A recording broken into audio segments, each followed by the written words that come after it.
And I'm just picturing like the Phoenix as the antithesis of that moment where you're like, help me, I need help. I don't know what I need, but I need help. And someone's like, here's a pill, or here's a phone number, or maybe one other person you can talk to, instead of just, here's a lot of people who have had a lot of experiences and have a lot of solutions to different problems that you may or may not have experienced. Not only like, here's maybe the solution, it's like, let me just like open this door to a world of solutions and people that like open arms want to be like, let me give it to you. And then also being like, and you have things that we need too. Like, we need you too. You are so valuable. Like, you being here makes it better. You suddenly have a lot of people telling you that like, you actually are worth it and worthwhile, and like, we're just so glad you're here. Like, it just takes that little spark, and suddenly there you are rising from the freaking ashes. Stories are powerful. Welcome to the Rise, Recover, Live podcast, brought to you by The Phoenix. This is a space where people impacted by substance use can come to share their story of strength and resilience, get open and honest, and inspire hope and build community through shared experience. We'll be talking to people in our community on their own recovery journey and shine a light on the topic of recovery in all its forms. Maybe you'll hear some of your story in theirs. Let's show the world that together we rise, recover, and live. Yo, and welcome to a very special episode of Rise, Recover, Live, the podcast. We are your hosts, Bryce III. And Liz McKean. And yeah, where are we, Liz? We are sitting right here in front of each other. I could reach out and just like tap you on the shoulder if I wanted to. Do it. My gosh, physical contact on the podcast. This is the best. This is really special. We've never before actually been in the same room to record the podcast. And here we are. And yeah, we're beyond thrilled because this is going to be even more fun in this way. So yeah, I think, and like I've mentioned it a couple of times, where I feel like this podcast is in its infancy, where it's like we're just getting started learning how to platform these stories and share our own stories and use this platform for storytelling purposes in ways that we haven't yet, you know, and getting together and being in person is definitely one of them. Like, what? What? I know. I mean, I feel that way every time we even kind of like take a step back and look at the fact that we're doing this, that we are like talking about these things into a microphone, that we live in a world now where we can come together with people and be like, what is like the hardest thing essentially you've ever gone through? And tell me this unbelievably inspiring story of how you got through it. And then we know that the hundreds of people, thousands of people that listen are going to be applauding with us. Like, that is not a world I ever thought I would live in. And that's one that I think we're also actively creating by doing this. It's amazing. Yeah, it's very interesting. I remember on a Sophie episode where she said the phrase "clean on the screen." Yeah. And I'm like, whoa, that's actually a thing, you know? And I think we've had the experience where it's like we've connected because we connect so much like virtually, but like we've only seen each other in person maybe like a handful of times. Yeah, probably could count on one hand. Yeah. But such is recovery. I think learning how to use the resources at our fingertips and learning how to find community and not be limited to what it is that may initially be what is in front of us. Yeah. You know, and learning how to get innovative around like, how do we build community? How do we connect? How do we tap into resources and how do we find where those are? Yeah. What the episode that we did not long ago with Dallas and Jeremy, the rehab road trip guys. One of the things that I loved that they had said, I had asked about, you know, how we possibly like overcome barriers to get folks into treatment. You know, when I was drinking, I think treatment would have been really helpful, but I was like, I can't not work. I can't leave my dog, my family. I can't just disappear for this amount of time. And then paying for it is a whole other giant barrier. And the answer that he gave was so cool. Or he was like, you know, I'm an incredibly creative person, but when I was in my addiction, like I couldn't access that. Like there was no creativity in me. But so many people in this community who have experienced this life experience of addiction and recovery, they are some of the most creative people I've ever known, you know? So once you unlock that, like once we get on the other side, it's like magic. Like it's like we have all of these brilliant ways to like find ways to do things and find ways to get better together. And it's like a superpower that in the beginning behaves like kryptonite. And then suddenly we, you know, go into the phone booth, put on our cape. Gonna keep this metaphor going until you stop me. Yeah. No, I think you said it a couple of times, but just like when it comes to like working with the Phoenix, like things that, you know, we used to try to hide or that we used to get in trouble for, like become things that are our attributes and are part of our contribution and really are our comparative advantage, you know, and it's just like learning how to kind of take things in an inverse way. Yeah. And it's like, oh, like that's my ability. Like that's what makes me special, you know? And just learn how to use that. Learn how to use that to our benefit. Totally. Yeah. And the first step to that is an awareness, which is something that we are lucky enough to be forced to have, you know, to really look at ourselves really closely under a, you know, microscope and be really honest with ourselves about ourselves. And that can be really hard, but that also is how you discover those things about yourself. And you're able to see like, oh, this is a thing that maybe has been not serving me in the past, and there is a way that I can redirect and have it be an absolute, just, you know, game changer. Yeah. So with all that said, I mean that's super, you know, this is where I live. The tools, the cultivation of wisdom. But I think, you know, today we want to dig into a little bit of where you're oriented, which is like what happened, where we come from. And I don't think we've had an episode. We had an episode with you and Billy where you kind of came and shared you all's shared experience. But I think today I want to kind of get into maybe a little bit more of our individual stories. And especially because we're in person. Yeah. And so, you know, you speak so articulate around the tools and around using the resources at your fingertips and around like all of these things that you've built. But how did you get there? Like, and what was it like? And, you know, why are you even here, Liz? Well, I'll tell you, I took the scenic route, but made it here. Yeah, I'm excited to kind of talk about our own stories and piece together some of the parts of that we've offered in different episodes. Partially because it's always fun to hear my own story from myself in like the brand new way that it will inevitably come out, and then I can't wait to hear yours and piece that together as well. You always learn something about somebody that you didn't know before. Yeah. So I guess it all started. I'm from New York, upstate New York, not the cool part, the Western New York, which for my Western New Yorkers, you are very cool. I just always have to specify because everyone thinks I'm from the city the moment I say New York. But from the very cold part of the state, and grew up with a really wonderful family, beautiful home, very loved. You know, my parents are still together. My brother and sister are some of my favorite people in the world. So there's so much that I look back on my life and I'm just like, man, I won the lottery. So what happened? You know, like how did I end up as a person who couldn't get myself out of bed, who was getting arrested, you know, like the things that just you never would have thought. And it's been really interesting to look back on that personally.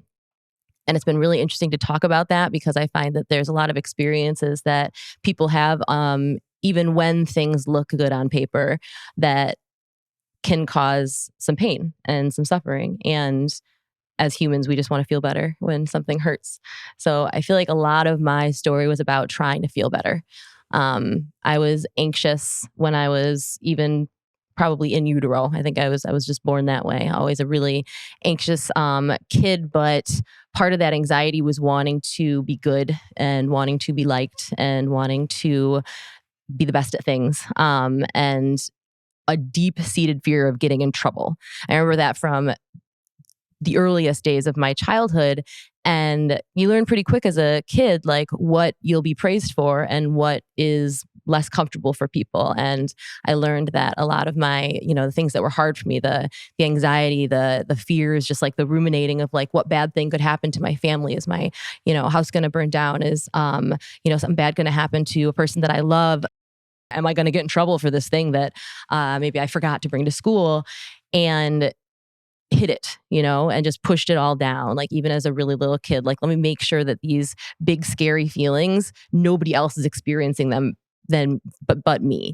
And that served me really well. I did great. I did great in school. I was the kid in sports. I was the kid in every single club.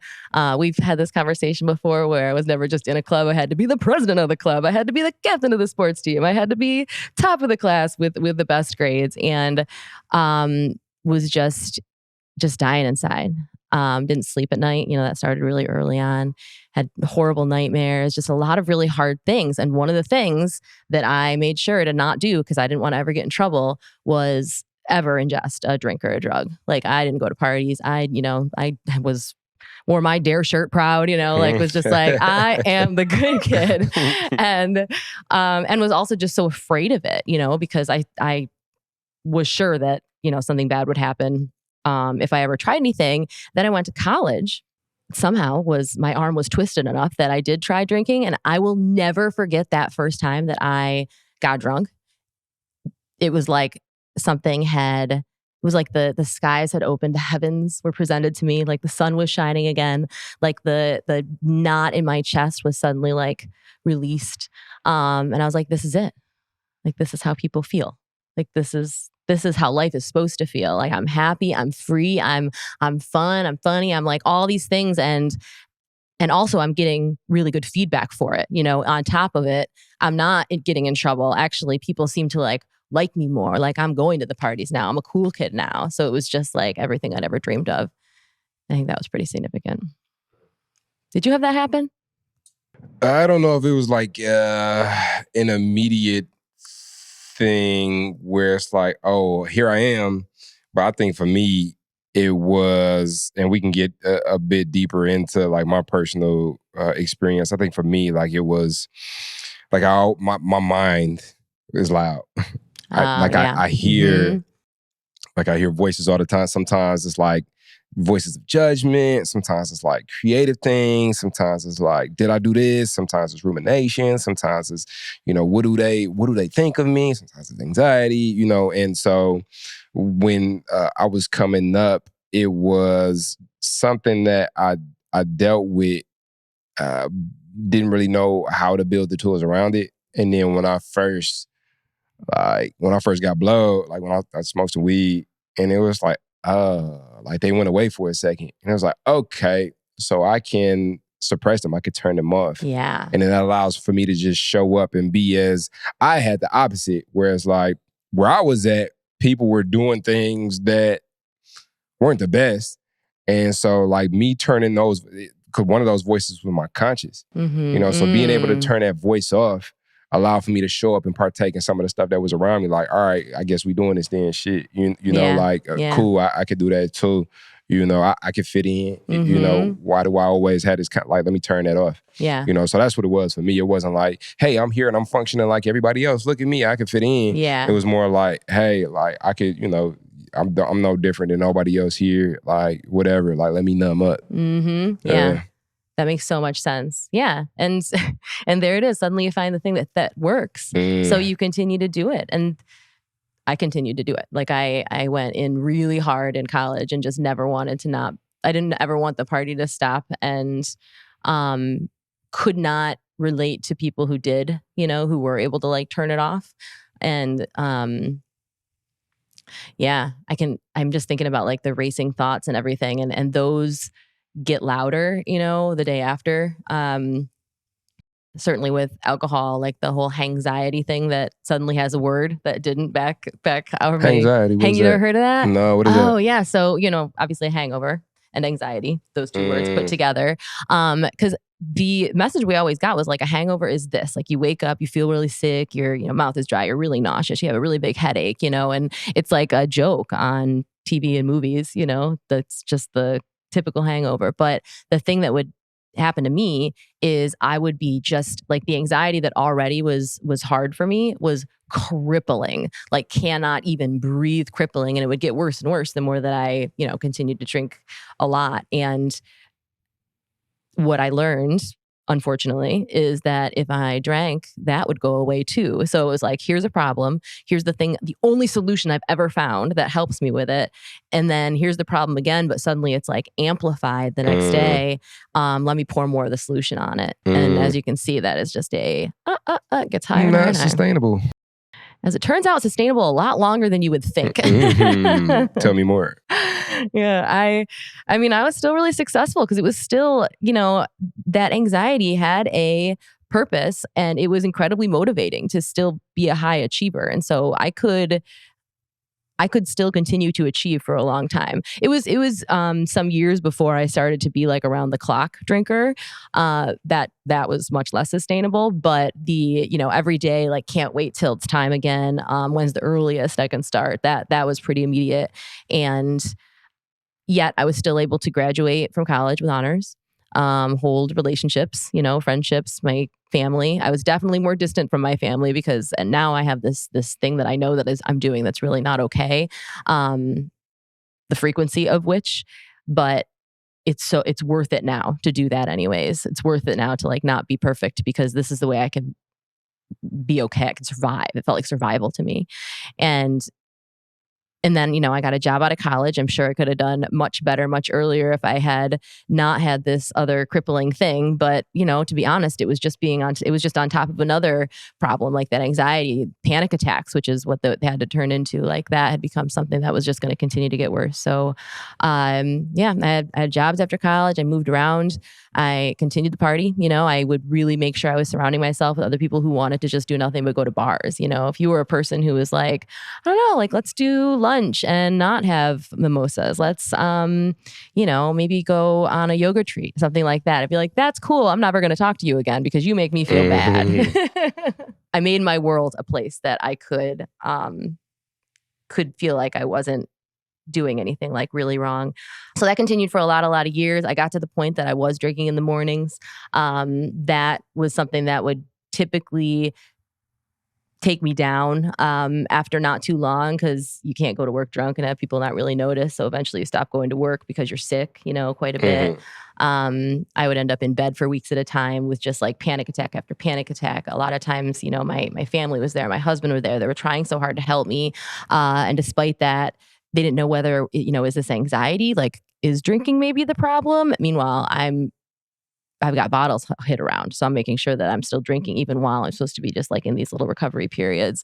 So that was just like the cycle for a lot of years. And it was incredibly painful. And, as soon as somebody kind of was maybe a little too aware of it, I would, separate myself from that person.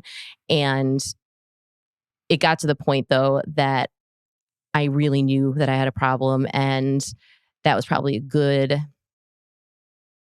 at least 10 years before I finally tried to really do anything about it, or at least 10 years before I really wanted to. There were times that I did start going to AA, that I did actually did an outpatient treatment for, I don't even know how long it was, but when I was in New York, would have some time, started to understand that that's what the goal is, to like have X amount of time.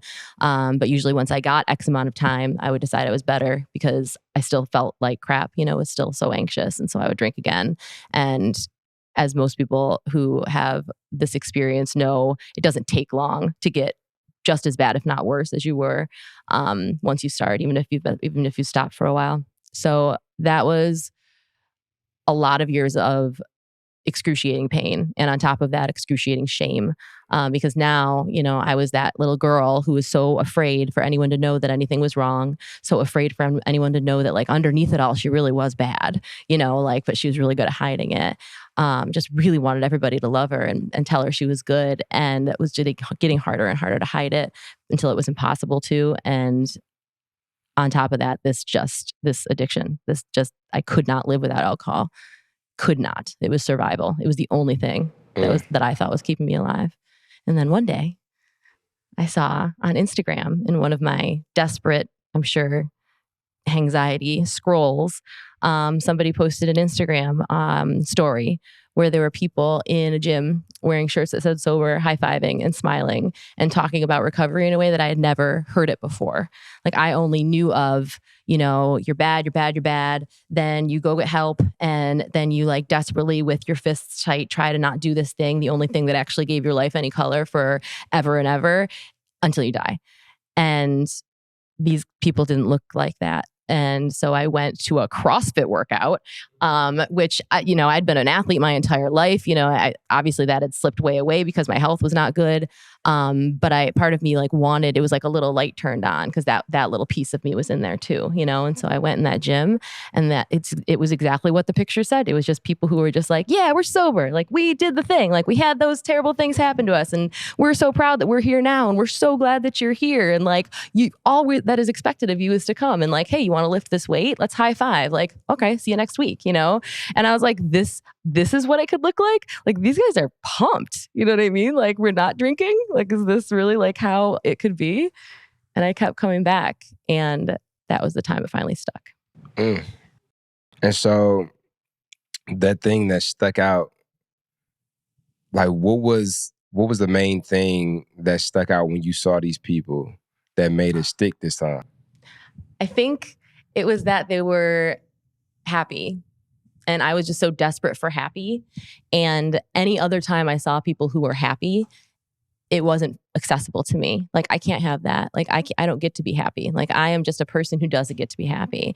The only time I could pretend hard enough that I almost believed it was the times that the drinking was working, which, you know, at that point, it really wasn't very often. But these people, not only were they happy, but they were sober. Like, so they had been where I was, and now they were here with big smiles on their faces. And that was like the dream that I never allowed myself to dream. And so then was happily ever after, evermore. And I have been happy and successful and mentally stable ever since the end. So tell us a little bit about now. Like, what is it like to show up as Liz now? Yeah, well, shockingly, even once the alcohol went away, I still had anxiety. I still had panic attacks sometimes. Not as bad. It's amazing once the alcohol is like truly gone, when that anxiety is there, recognizing the difference between that and where it was, you know, to the point that it had gotten to, with that additional element. So once I found the Phoenix and got active again and was able to work through those moments where I was like, life isn't worth living, I really am not happy, alcohol's the only thing that worked, let me go back to it. Like, I was able to push past those because I had joy. You know, I had like, there was light in my life. I had started doing yoga before I got sober, and like had little slivers of that when I was on the yoga mat, but not enough to be like, this is an immediate solution. But when I got a little bit of time, I was able to get those slivers more and more. So I started doing yoga a lot more. I became a yoga teacher. And then I was able to not only get it, but give it. And that like changed my entire life, to be able to say the things that I had needed to hear when I was on that yoga mat, to get that light and to see that happen for other people. I got to do that with the Phoenix. I don't remember what you asked me, so I'm just going to keep talking about the Phoenix if you want me to. We're zoning in on what it's like to show up now. Yeah. And a big part of that is, I think, the commonality that I'm hearing between those experiences is that you continue to show up. Yeah. So there's those moments of like, damn, this is hard. And so let me just do the thing that worked before. Yeah. But having the experience of like, it only works temporarily, and eventually it spirals out of control, and it actually becomes like more of the problem than the solution. What is a new solution? And a lot of times, like when we begin a life unlike we've ever had, we don't know what that solution is. Yeah. And so if we throw in the towel before we have enough experiences of challenges, without using what we usually used to use and cultivating new tools and new ways to be able to show up, then it becomes this thing where like, okay, I'm gonna just throw in the towel. But learning to show up in life now and like it almost forces us to cultivate new strength. Yeah, new tools. It creates space for it. Like, it almost like you need some of that. You need the space to just like get healthy enough to like allow, you know, some of the dust to settle, so that then when those hard moments come up, it's like, oh, while I had that space, like you said, I cultivated new tools. I found other places where my life can have joy, other places where maybe I can breathe. Yeah, even like beyond the hard moments, like just natural, like human experiences, you know, where it's like, okay, like what do I care about? You know, what can I be a contribution to? Like, how can I align what it is that I'm interested in with what it is that I do for like a living? Like, these questions can't even be thought to being answered if like I'm worried about how I'm going to have money in my bank account, or like I have negative money in my bank account, or where am I going to get my next drink or my next whatever from, right? Like that, like we're not even thinking about those things. So even through the years of like clearing things up and creating a smooth area for there to be a space and a silence, like there's these other questions that pop up. And I think sobriety recovery allows for us to have those conversations with ourselves, because there's still things like questions that'll pop up, like, intimate relationships, interpersonal relationships, friendships, environment. Like these are all questions that I never had to answer or had to even ask myself what it was that I desired, because I was so used to just being in chaos and just like, okay, just make sure that I'm baseline good, and I can just be okay today. I can eat a little bit today and, we'll handle whatever chaos comes to my door, and beyond that, like, I don't know, Yeah, And, I've found that every so often things have been smooth sailing for a little while, and I almost miss the chaos. Like there are moments where it feels almost uncomfortable to be so okay and to be comfortable. And that's been an interesting thing to navigate over the years, where why am I starting this fight with my husband? Or, like why is this a thing that I'm worrying about that I don't actually need to? And realizing that, that's that part of me that still just feels like that's maybe what I deserve, or that's just what feels normal. And yes, breathing through it. Side quest in the conversation. I think I've experienced some of this recently as well. Yeah. Where it's like boredom. And like even in like specifically in the relationship context, like I'm like everything's great. And, everything's perfect, as a matter of fact. And I think the awareness is important, because it's like, this little tiff started because like I'm bored. It's that awareness. But the awareness allows for me to like show up. Okay, well then what's important here is that I have a conversation with myself. Yeah. Like how can I show up in understanding and compassion for myself, and what are the elements that exist on my side of the street to contribute to this being okay and good. And how can I sit in boredom and just allow for it to be what it is? Because I think that's a big thing too. Like a big thing for me and my usage was that I always had to like change things. I think it was important for me, like if I wasn't social enough, I need to be more social. If I was anxious, I need to be not anxious. If I wasn't confident enough, I needed some confidence. And so I would look outside of myself for different things that I could put in me to like, okay, let's quick fix. This isn't how I wanted to be right now. I'm not showing up how it is that I desire. But then what ended up happening was I felt like I belonged in a pill bottle. Like I'm not myself until I crack this pill bottle open. Yeah, it's almost like you were trying, 100%, like you just were trying to get control over that. Like it's like if I want something to be different, I can actually do that really easily, and even quieting the voices in your head, like I actually can control. There's a whole lot of like, I found a way to control it. And then that moment where you realize it's controlling you and you're completely out of control is really scary. So how do we get there? Like let's talk about you a little bit, a lot of bit. Every time I tell my story, it's a different story. I know. And it's all still your story. It's so cool. It's a super interesting process of reflection and maybe even reframing some of the experience in relation to who it is that I am now. Because in recovery, I've grown a lot. Like things like shit still break, things still get stole, people still die. But I'm able to show up for life on life's terms now. And, in the midst of that, like I become a different person, because life has presented me with different circumstances that have allowed for me to evolve due to what it is that I've experienced versus running from what it is that I'm experiencing. And I think that's the biggest gift that recovery has given me. And also probably the biggest reason why I couldn't show up beforehand was because life is multidimensional. Life has a whole bunch of ups and downs. There's a lot of things that I judged and deemed unfair in my experience. Like, why don't I have these resources? Why do I got to start from here? And a lot of ways that I used to cope with that, which were the voices in my head that were like ruminating on that, was to like shut them up. Yeah. as far back as I can remember, I would use to stop a feeling. Mm-hmm. I think the first time I used was because we got into a fight at this carnival, and we went to go impress some girls, and I was wearing all white, and then I got my stuff dirty, and I was pissed off that I got my stuff dirty. I was pissed off that they didn't go how I wanted it to, and I was pissed off that I was pissed off. Yeah. And a lot of layers of pissed off. yeah, and so like I wanted to stop it. I wanted to stop the feeling. And so, there was somebody who extended to me, like, if you ever wanted to do this, like, come holler at me. And, I went and hollered at them.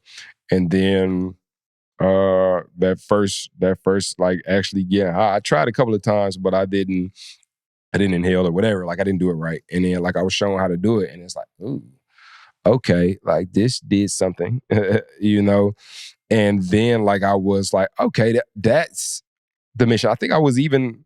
Because as a creative, I can be everywhere anyway. Yeah. Like, because a lot of times what I focus on is what I'm excited about. Like the dopamine, like, lets me know, like, okay, this is where I need to be. And so at that point in time, it's like, okay, what I'm excited about is feeling different. Yeah. So like the door was open and there was so many different ways to feel different. It had became just part of my life. I never really was able to develop an understanding of who it is that I am like I have now in recovery when I was coming up. Yeah. Like, I was whoever I needed to be in this room. I'll put the mask on, and sometimes, like, I'll put a different mask on in a room that I had the other mask on, and now y'all ask me, like, who are you? And it's like, oh shit, let me go get my other mask and put that on. And it just was like, I never felt like I belonged anywhere. Yeah, like, who even was under the mask? Like, was it just a big giant pile of masks? Yeah, and even if somebody was to ask me, like, I couldn't tell you because I never did that research. Yeah. I never did that discovery. A lot of things I am. One is a teen father. My son was on his way. I was 15 going on 16. His mom was 14 going on 15. And I think... being such a young father, like, played a huge role in me not pressing the gas all the way. Because there would be moments where I had my foot on the gas like crazy. Mm-hmm. Like, I had this one grand scheme to, like, rob a gun store, like, without a gun. and I remember, like, that was my little bit of grounding where it's like, but if anything was to happen, like, who is going to watch this little guy? Like, who is going to take care of him if I'm, like, out of here? Yeah. So it was multiple moments throughout my recovery or throughout my, like, active addiction. And eventually, like, that would be the thing where, jump forward many years, and I'm sitting in the bed and I'm in withdrawal from the prescription pills I was taking. And, my daughter is born. She's like 1, and my son and her are coming in the room and they're like, Dad, like, what's up? And I'm like, I can't even get out of the bed. I can't get my daughter a bath, and I just felt like a shell of a man. Like, in order to get I would start my day and I would hear the birds chirping and I'd be so jealous of the birds chirping. Yeah. I was like, damn, like, y'all can get up and just chirp. I know. You know what I'm saying? Rude. Like, yeah. No, I remember just resenting the morning. What Heck kind yeah. of life is this? Mm-hmm. Like, I wish I had the ability to just get up naturally, And so that's one thing that I've been able to take pride in recovery. It's like, okay, if I'm not equipped right now, then it hurts and it sucks and it's ugly and it's stupid.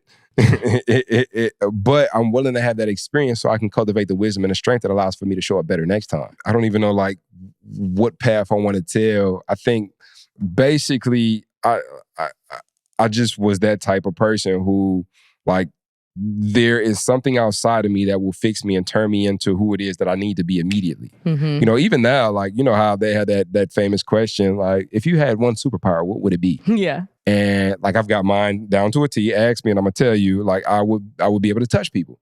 And when I touch people, I take their skill. They don't lose their skill. Ooh. But like I gain their skill. So nobody like doesn't benefit from this. I'm the only one who benefits, but like nobody is hurt because of it. So say you're Stevie Wonder, all I gotta do is just come and see you. I can touch you and I can take Like now I play like Stevie Wonder. You know what I'm saying? Like That's a brilliant superpower. I want to learn how to code. I could touch somebody who's learned how to code, and then immediately I know how to do it. Yeah. This is the superpower of an addict in recovery because I didn't have to do the work to get it. Like all I got to do is just touch somebody and I get that thing. Yeah. And it's like, that's not how wisdom is cultivated, right. you know? But I always wonder, like, what's the quick fix? Like, fix me quickly, you know? And drugs did it for me, you know? Drugs helped fill that hole that I wanted fixed immediately. I wanted it filled immediately. Mm-hmm. The thing was, the hole continually got bigger. Yep. And there wasn't anything that was big enough to, like, put in that hole. So, you know, just gradually it became unsustainable. You know, and a lot of your story is reflected in mine, where the people that I would hang out with, would reflect like they'd just be a little bit worse than I was to make me feel like I wasn't that bad. But then eventually I ran out of people. Yeah. And so there wasn't nobody worse than me. Yeah. You know, and those who were worse than me, it's like, I don't even want to hang with you, you know? Mm-hmm. And it had got to a point to where like I would be so good at hiding things. But then, or so I thought. Yeah. But then there will be these undeniable circumstances, like I'd be at a family party and I'd black out, you know, and then I'd hear about what happened afterwards. And it's like, that don't feel good, you know, or I'd be nodding off or, you know, stuff like that. Or, you know, driving and forget how I got to where I got to. And when I wake up, I'm missing my rearview mirror. And it's like, there's these moments, but like you, I was still able to kind of achieve. Yeah. The one where I took my rearview mirror off, that was a day where I went to school. We had a class project, and I showed up to this class project. We were supposed to be studying for it, and I show up to present with like my classmates. And what was I even going to school for? I was just doing a whole bunch of, I don't even know. And I remember saying something to like lead off the presentation, and then that's it. Like that's one of the memories that I have. I don't even have anymore. And then woke up, I'm in the bed, and my rearview mirror is gone. I come to school the next time. The dean is like, as soon as I come in class, she pulled me out, or she's not the dean, she's the teacher. She pulled me out like, I told the dean about what you did and blah, blah, blah. I'm like, I don't even know. I don't even know what I did, God. You know? And in true achiever fashion, I still passed the class. Yep. Like, you know, I talked my way out of it and I passed the class and, you know, figured it out. You know, I put enough mask on that I was able to, it's okay. That was a fluke, you know?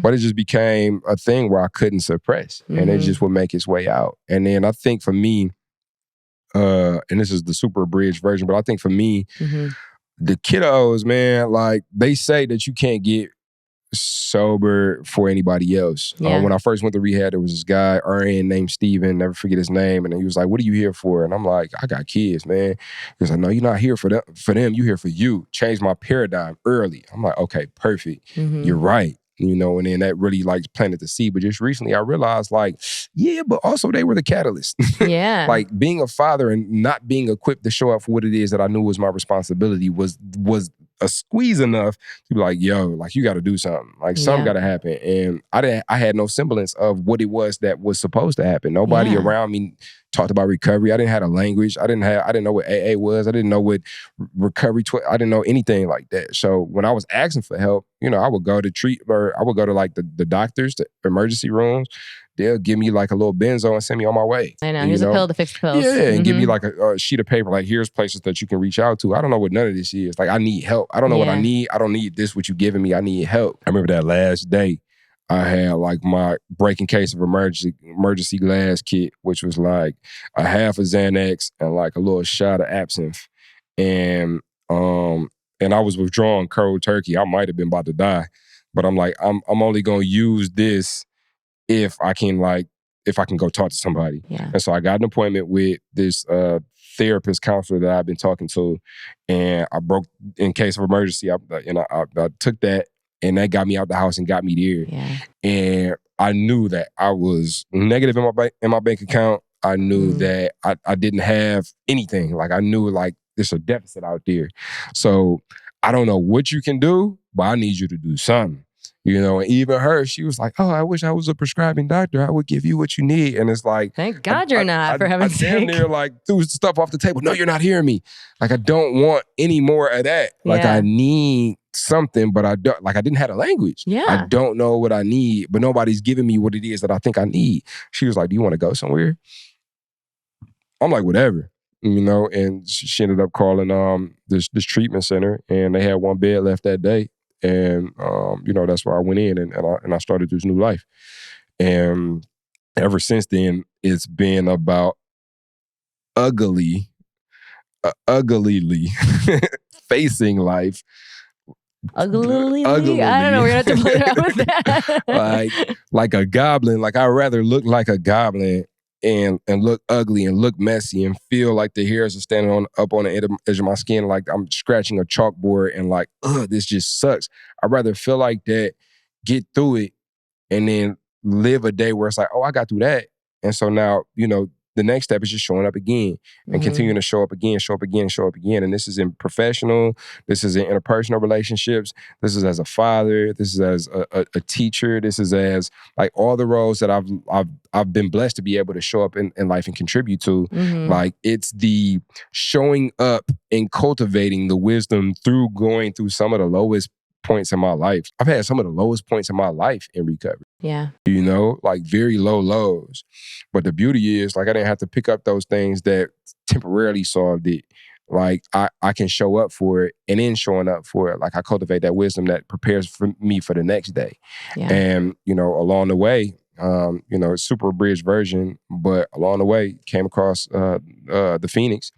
And actually, the Phoenix found me. I was doing work with an RCO in the community, and I was doing like meditations just as extracurricular on their Facebook page, and they didn't really appreciate it. But some people from the Phoenix was coming to those meditations. It was like, yo, you know, and you know, came on board, and the rest was history. And so now it's cool to be in the communities, my community specifically in Detroit, like sharing this free resource. Because as a coach, like for me, there were a lot of resources I had my hands on being a resource broker. I was doing recovery coaching, but there will always be that barrier where it's like, you know, yeah, I got this housing for you, but are you from the east side or the west side? Yeah. Or I got this food for you, but, you know, what insurance do you have? Or I got this for you, but you got to call Access, and they might not pick up today, so they might call back tomorrow, and we need you to be back around tomorrow. So when they call back, we can get you, you know, access to care. And it's like, just for somebody to say, look, I need help. I don't know what it looked like. And for us to be like, cool, free to anybody with just 48 hours of sobriety, come to this game with me. Come to this Pistons game with me. Come to CrossFit with me. Like, let's go kayaking one time. Let's attend this open mic. Let's sit down in this group session. Like, let's come and talk to some other people that have gone through what it is that you're going through and may not have a language for it, and connect with this community. Because every step of the way in my own personal recovery, when it got tough, like, there was community that I was able to tap into that carried me. Yeah. You know, and gave me that support and propped me up and let me know, like, yeah, it sucks. And, you know, this has been my experience. And it's like, oh, shit, you got through that like that, and you're still sober? Yeah. And it's like, yeah. So that was one thing too that I related to in your story, where it's like, you see these people and they're having a great time. It's like, yes, initially I'm like, damn, y'all not drinking? Like, wow, that's crazy. Like, I want what y'all got. Like, whatever y'all doing, I'll do it. Yeah. You know, but I think what sticks out to me the most is like, what adversity have you gone through and got to the other side of? Because I need to know that I'm not the only one going through some of this hard stuff and not picking up for it, you know? So, yeah. You have that superpower, like the superpower that you said, because you reach out and you find the people that you need, that you can help and who can help you, and you grow, like literally what we're doing here, you know, having these conversations, hearing other people's stories, hearing the hard things that they went through, being like, oh my gosh, me too. And now I've learned something from your experience of it, what you learned from it. And now I have that too. Like, you have that superpower. I mean, okay, maybe not with Stevie Wonder. It's not immediate. I am not Stevie. But it's still like, what's underneath that? Like the thing that you're like actually like reaching for, like just that, like that thirst for knowledge and for just all that's out there, like all the good that's in the world. That's something that you so actively go out and share and receive and that's how community happens. And that is like everything you said about everything. There's so much of just like the thought process around it that I can relate to. And I feel like I can understand so much about my story better from what you described. And I'm just picturing like the Phoenix as just the antithesis of that moment where you're like, help me, I need help. I don't know what I need, but I need help. And someone's like, here's a pill, or here's a phone number, or maybe one other person you can talk to, instead of just, here's a lot of people who have had a lot of experiences and have a lot of solutions to different problems that you may or may not have experienced. So it's just like, not only like, here's maybe the solution, it's like, let me just like open this door to a world of solutions and people that like open arms want to be like, let me give it to you. Yeah. And then also being like, and you have things that we need to, like, we need you too. You are so valuable. Like, you being here makes it better. Yeah. And for when you're coming from a place where you can't step into a treatment center just for you, it has to be because there's something else out there, which I would argue that's like that little last shred of self-worth is when you can't say you love yourself, but you still love somebody else. Like that, there's something in there that is still like self-love. I think that's just manifesting in a different way.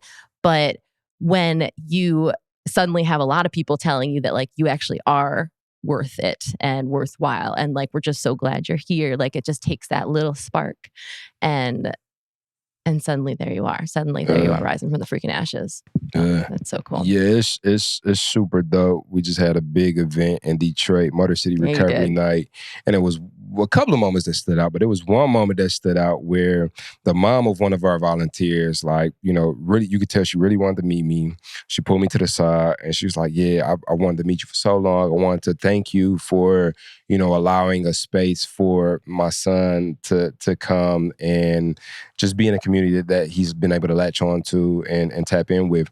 And it really struck me because it's like, yo, like, he's one of the most like engaged like representatives of the Phoenix, you know? Everywhere he goes, like, he tells people about the Phoenix, and he's at a lot of the events. And I'm like, thank you for your son, because your son has been such a contribution. Like, I didn't even see it as like how much of a contribution I am or the community is to him. Like, he's such a contribution to this community, you know? And then it was she had said something where it's like, you know, we kept showing up for him. We didn't give up on him. It got close. It got tough. And I could hear it when she said that, like, oh, there's some shit behind this. Like, there's a whole experience. There's a him that I've never met. You know, it's like, but we never gave up on him. And then so that helped me to, like, really in real time, like, experience like how this isn't just for people who consider themselves to be in recovery. Like, this is for sober, curious people. This is for the family of people that consider themselves to be in recovery. This is for anybody who's ever been affected in any way by substance use disorder. This is for people who are just curious around like what people who are going through these things are doing to support each other. Like, this is for anybody who wants to be a part of it. Yeah. And it's like, oh, and it just broadened my mind around like what the Phoenix is and what it can be. And then I think the full circle around like even this show being in its infancy. Like, I think the organization of the Phoenix is in its infancy because there's so many different ways that we can show up for people in the communities, and so many ways that we can equip people to show up for themselves in the communities that may not exist yet, you know, but it's a support that's needed. Yeah.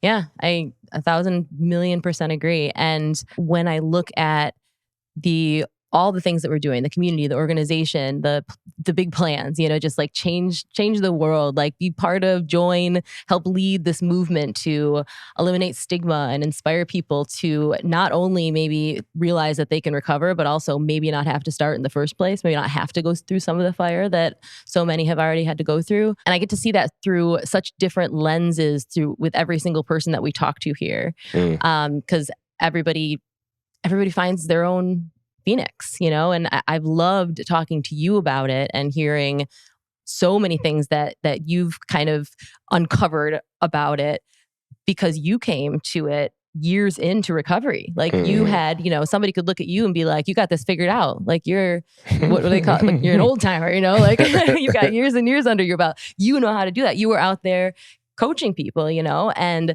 for you to come in and not only, use all those skills and share everything that you know and help lead this community, but with the humility that you come in with, that you're also able to be like, I'm learning from you. Like you are also, making my recovery better. Mm-hmm. And then to share that so openly inspires the next person and the next person. And that does allow somebody who is coming in, still shaking in withdrawal to come to their first class and feel welcome, as well as somebody who has 2 decades, as well as somebody who's like, I just actually never really liked drinking. I want to hang out with sober people, as well as the mother of someone who, is maybe still struggling, maybe didn't make it, and have us all be able to learn from each other and be better. And then look outside of all of us and see the changes that we can make and create a world where people like you and I can be sitting here in a room together and talking about our stories proudly. Yeah. And, and know that we can do that because we have the support of people that we've never even met yet. So cool. I agree with every bit of that. And that is how you do a live show. We did it. I know. The one thing that I was thinking about though, as I was talking in particular, because every time I think this is something that you've pointed out to me, I tend to talk a little bit and then want to have someone else take the mic, like, man, when there's not a time in front of you, like that's harder. People that do this in person more, I think that's harder. You just get into the conversation. We could do this for hours. Yeah. It might be tomorrow. I don't know. Yeah, we could. That wouldn't be to the benefit of the listeners. Like, yo, this is the 4 hours now. Like, what is going on? I love you. I love your story. But once again, the way that we show up, so to use like PBM jargon, creative destruction, right? But like just... You're going to have to explain a little more about that. Throwing acronyms out there. Always, before I even had that, like always in my life, like I have been a student of life.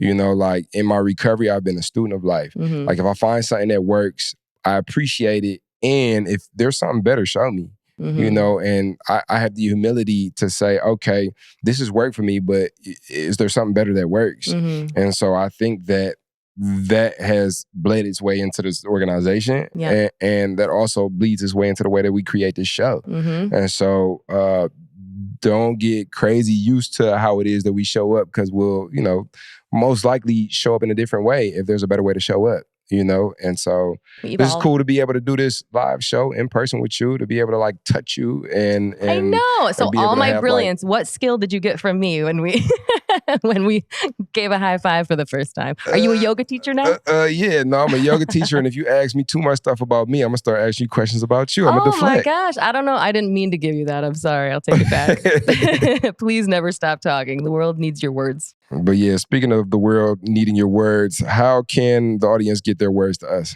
Oh my gosh. Well, first of all, please just keep showing up. Like the thing about this community is that while we're a nonprofit, we're so incredibly lucky to have generous people who lift us up and help us with the resources to do what we do. We have individuals in the community like you and me who can go right online and make a donation, and the best way to be part of the community in a way that's going to support it and allow it to continue is just to show up. Just come. Like coming and allowing us to see and show others how this is growing and working and helping people is the way that we are going to be able to really, really change the world together. So just listening to this podcast today, you are part of the Phoenix. You are part of this community, and we would not be here, wouldn't want to be here without you. So just keep coming. Just keep listening. Join an event. If you would like to help us find more people who might want to listen to these words, you can subscribe. We have these episodes every single Tuesday. So we hope that you subscribe and never miss a show. If you'd be so kind to leave us a review, we are so grateful anytime we have any kind of words, things that we can do better, things that you're looking for. And then you can also speak to us directly. How can they do that? They can speak to us directly in the podcast app. Oh my gosh. Actually, the Phoenix app, but the podcast community group. So maybe someday we'll have an offshoot app just us. But yeah, so you can go download the Phoenix app. The Phoenix app is where you can get access to all of the programming in the Phoenix. It's got the geolocation where it allows you to pull up what programming is close to you. We got virtual programming going on all the time. So that's a good app to have in your phone anyway. But community in your pocket. But then beyond that, there's community groups on the app. And one of those community groups is the Rise, Recover, Live podcast group. So you can come in there, tag me and Liz, drop us a line, ask us questions, let us know if this was cool, if you want to do more live shows, if you want us to come to your community and do a live show there, just come talk to us. And I think the way that we continue to grow and develop the way that we're able to show up here is through your feedback, because this is our show, because it's about our stories. So hop on in the Phoenix app, jump in the community group, the Rise, Recover, Live podcast group, and come talk to us and tag me so that I get the notification that you said something. Yeah. Definitely. So we hope to see you there. We got a lot of other really cool things kind of coming down the pipeline in ways that we can connect with you, because we love, hearing each other's voices, but we need your voices too. So definitely keep coming back. So grateful to be able to have these conversations, and grateful for you, Bryce. So I'm grateful for you too, Liz, and grateful for you all. And we will catch you next time on the Rise, Recover, Live podcast. So now you're excited. Bryce, Liz, how do I get involved with the Phoenix? Well, my friend, it is super simple. We actually have an app. Head over to the Google Play Store or the Apple App Store, or look in the show notes of this podcast, wherever you're listening to or watching this podcast, and go download the Phoenix app. The Phoenix app makes it so easy to find classes that are near you, or to access our virtual class schedule where you can hop on from the comfort of your home. You can also join our groups and have a conversation with someone from the Phoenix community from anywhere in the world. Please make sure that you join the podcast group where you can connect with Bryce and I and other listeners. Everything that you need is in the show notes. You can also head to our website at www.thephoenix.org. And maybe while you're there, you click the volunteer tab and get even more involved.